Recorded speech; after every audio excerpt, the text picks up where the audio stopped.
Can you think of many examples when Donald Trump hasn't been trying to personally profit from pretty much every situation he's ever been in? I mean, I ask that in a serious way. I mean, I can't think of a lot of instances where that's not ultimately what Trump's been about, either financial gain or other kind of gain. That's been the kind of the North Star of his entire existence on planet Earth.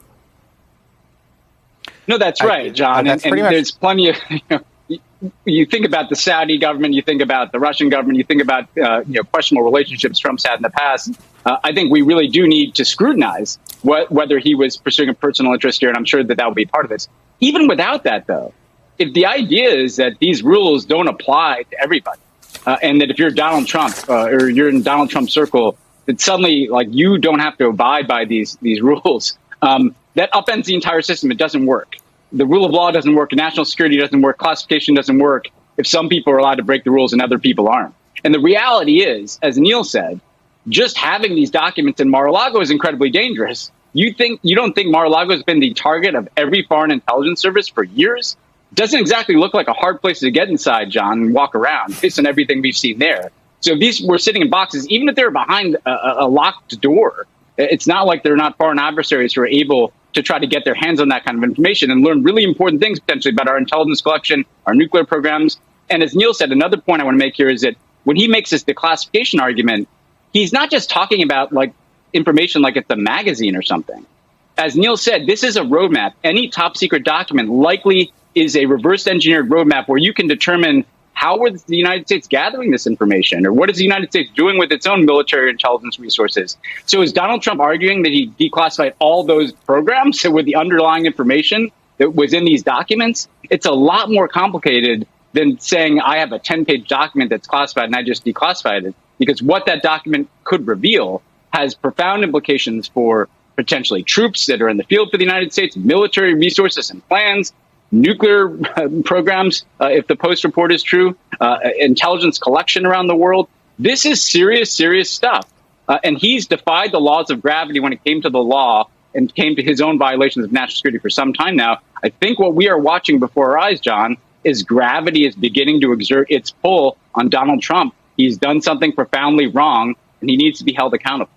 So, Phil, student of Donald Trump that you are, having written books about him and covered him for a long time, I ask you, what we saw last night, some people wondered, there was speculation that Trump's lawyers might oppose the unsealing of this warrant. He then jumped out on that platform he now uses that I refuse to name, but it's not Twitter. It's the Twitter thing that's even more poisonous than Twitter, where he came out and said, no, I'm going to have him come out. I'm for it.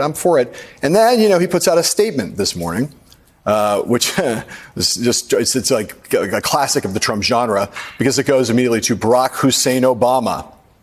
Kept 33 million pages of documents, much of them classified, of course, as usual, also not really English. How many of them pertain to nuclear? Word is lots. I mean, I guess it's kind of hilarious on so many levels and so very Trumpy. The National Archives comes out. They respond to that by saying the National Archives and Records Administration assumed exclusive legal and physical custody of the Obama presidential records when President Barack Obama left office in 2017. In accordance with the Presidential Records Act, NARA moved approximately 30 million pages of unclassified records to a NARA facility in the Chicago area, where they're maintained exclusively by NARA. Additionally, NARA maintains the classified Obama presidential records in a NARA facility in the Washington, D.C. area, as required by the PRA. Former President Obama has no control over where and how NARA stores the presidential records of his administration. So that's basically the full-on National Archives beatdown to Donald Trump, and saying you're just completely full of it. But it is indicative, Phil, I would say, of how Donald Trump is going to proceed here now that this information is out in public in terms of his communication strategy, his spin strategy. Talk about that, about where you think this goes from a president who, for much of this week, thought he was winning politically. Yeah, well, this is somebody who throughout his life has thrived on casting himself as the ultimate victim, right? He has this persecution complex where he tries to play victim and use it to his political advantage. And we've seen that all week, where he's complained about the alleged intensity of this search, as if they were somehow, busting down doors at Mar-a-Lago, even though by all accounts it was conducted in a reasonably professional and orderly manner. But he ratchets it up with his statements and his rhetoric to get his supporters on his side and to make them feel like he's being unfairly targeted by the government. And this is just an extension of it, the statement today. The comparison to Obama is obviously not valid. You read that statement from the National Archives. By the way, there's certainly no evidence that Obama was withholding any documents pertaining to nuclear weapons at his home or his country club. Obama doesn't have a country club and doesn't live in a country club. That being said, I think this is indicative of the approach that Trump is going to be taking in the days and weeks ahead, which is to play the ultimate victim and, complain about how unfair he thinks this is and try to deflect and try to point to examples where other politicians in the other party, Democrats, have come under fire for similar circumstances. But the reality is there are no historical parallels to what we're witnessing right now. There's simply no precedent for a former president holding documents like this and having this kind of a search undertaken. Olivia, I'm going to get you in 1 second, but Ben Rhodes is the one who's leaving at the end at this commercial break, so I want to get one more into Ben before we lose him. Ben, I don't want you to spend any time responding to Donald Trump on Barack Obama and his behavior because it's a waste of all of our time. This the president, Donald Trump's lying. That's fine. It's all been proven. It's all more Trump crap.